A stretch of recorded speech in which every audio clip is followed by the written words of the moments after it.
I got so much motherfucking design on right now.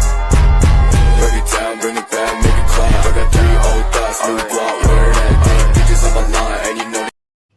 Assalamualaikum warahmatullahi wabarakatuh. Hai sobat teman-teman, selamat datang di podcast Finansial Pintar.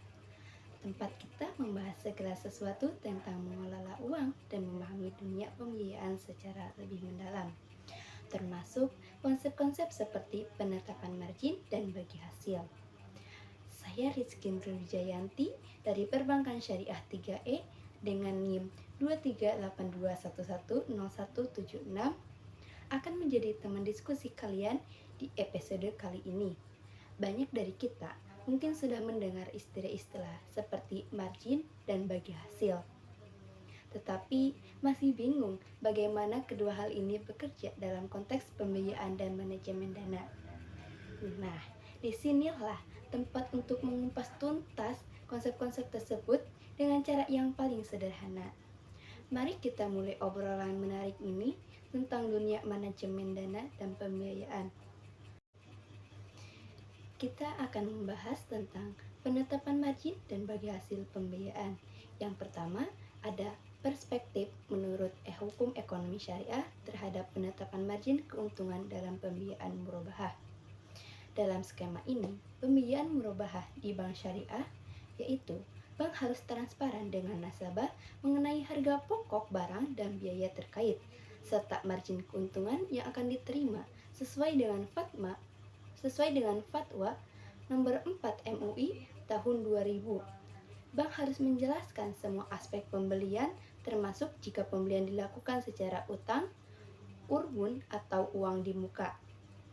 Nasabah dapat meminta sebagai bagian dari pelunasan piutang dalam kompilasi hukum ekonomi syariah atau yang kita dikenal dengan sebutan KES pada pasal 119 dan 120 menegaskan bahwa akad murabahah harus dilakukan setelah barang secara prinsip menjadi milik penjual dan margin yang ditetapkan tidak boleh mengandung unsur gharar.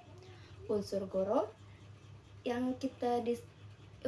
merupakan jual beli yang haram karena jual belinya itu tidak jelas. Bank Syariah Indonesia telah mengikuti prinsip ekonomi Islam dengan menetapkan margin yang wajar, yaitu sekitar 8,75% hingga 12,89% yang sejalan dengan tingkat usaha penjual dan sesuai dengan syariat Islam. Yang kedua, ada penetapan harga jual murabahah dalam bank syariah. Setelah memperoleh referensi margin keuntungan, bank menetapkan harga jual dan menjumlahkan harga beli dan margin keuntungan.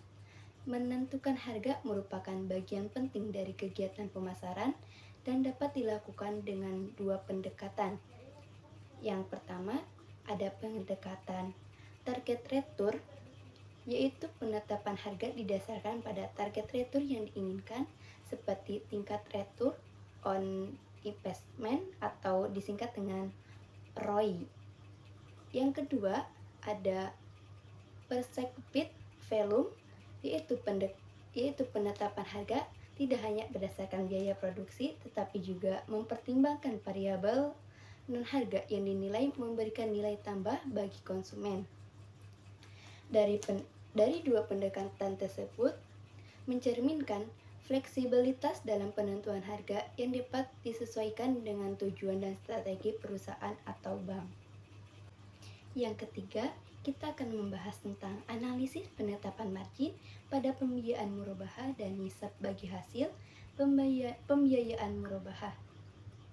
Nisbah keuntungan dalam prinsip bagi hasil pada akad syariah didasarkan pada persentase keuntungan yang telah disepakati, seperti 50/50, 70/30, yaitu di mana bank berperan sebagai penyediaan modal atau penjual barang. Pada akad murabahah, keuntungan dibagi sesuai nisbah, sedangkan kerugian ditanggung oleh pemilik modal kecuali terjadinya kelalaian oleh mudharib. Penetapan margin pada pembiayaan murabahah sangat penting untuk keseimbangan antara pendapatan dan kemampuan nasabah dengan mempertimbangkan proses pembiayaan, nominal, jangka waktu, dan persentase margin. Analisis kelayakan pembiayaan dilakukan melalui survei dengan prinsip SC, yaitu dengan prinsip 5C. Yang keempat, ada pengaruh secara simultan pembiayaan bagi hasil murabahah dan musyarakah. Hasil penelitian menunjukkan bahwa pembiayaan bagi hasil murabahah dan musyarakah secara simulat memiliki pengaruh signifikan terhadap profitabilitas bank syariah yang diukur melalui Return on Equity atau ROI. Peningkatan nominal pembiayaan murabahah dan musyarakah yang terjadi dari tahun 2011 hingga 2014 menunjukkan efektivitas secara penawaran yang diterapkan oleh bank, di mana dana disalurkan sebagai modal usaha dengan mekanisme bagi hasil.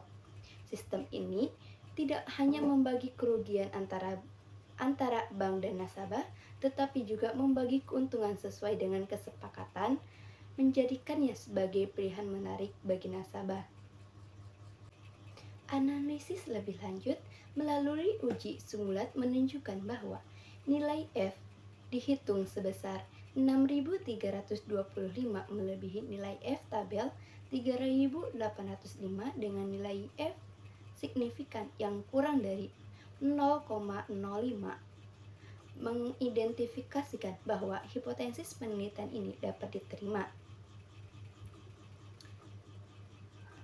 Yang juga menegaskan bahwa pembiayaan murabahah dan musyarakah secara signifikan berkontribusi terhadap profitabilitas bank syariah.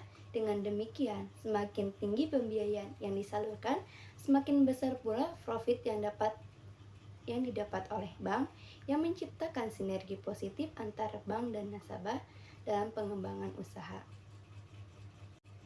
Dan yang terakhir, ada metode penentuan margin dan bagi hasil. Yang pertama, ada metode penentuan margin.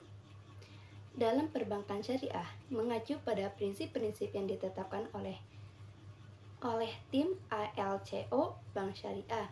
Penetapan margin keuntungan mempertimbangkan beberapa faktor seperti tingkat margin keuntungan dari kompetitor langsung dan tidak langsung, serta target bagi hasil yang diharapkan untuk investor. Sementara itu, ada metode bagi hasil, merupakan bentuk retur dari kontrak investasi yang tidak pasti dan bervariasi tergantung pada hasil usaha. Metode ini terbagi menjadi dua sistem, yaitu bagi untung yang dihitung setelah mengurangi biaya pengolahan dana dan bagi hasil yang dihitung dari total pendapatan. Di Indonesia, bank syariah umumnya menggunakan sistem reverse sharing untuk mendistribusikan bagi hasil kepada deposan. Dengan demikian, pendekatan ini memberikan fleksibilitas bagi bank dalam menentukan struktur keuntungan yang adil bagi semua pihak yang terlibat, baik itu bank ataupun nasabah. Nah, itu dia Sobat Manteman, diskusi kita hari ini tentang manajemen dana dan penetapan margin serta bagi hasil dalam pembiayaan. Semoga pembahasan ini bisa membantu kalian untuk memahami lebih jauh bagaimana sih memilih jenis pembiayaan yang paling sesuai dengan kebutuhan finansial Sobat Manteman ya, serta memberikan gambaran jelas tentang perbedaan antara margin dan bagi hasil. Jangan lupa dalam mengelola dana dan pengetahuan adalah kunci untuk membuat keputusan terbaik, baik itu memilih pembiayaan dengan margin tetap atau sistem bagi hasil. Yang terpenting untuk Sobat Manteman adalah memahami dengan baik risiko dan manfaatnya masing-masing. Terima kasih Sobat Manteman, sampai jumpa dan tetap bijak dalam mengelola uang dan semoga keputusan finansial kalian selalu membawa kebaikan. Kurang lebihnya mohon maaf. Wabillahi taufik walhidayah. Wassalamualaikum warahmatullahi wabarakatuh.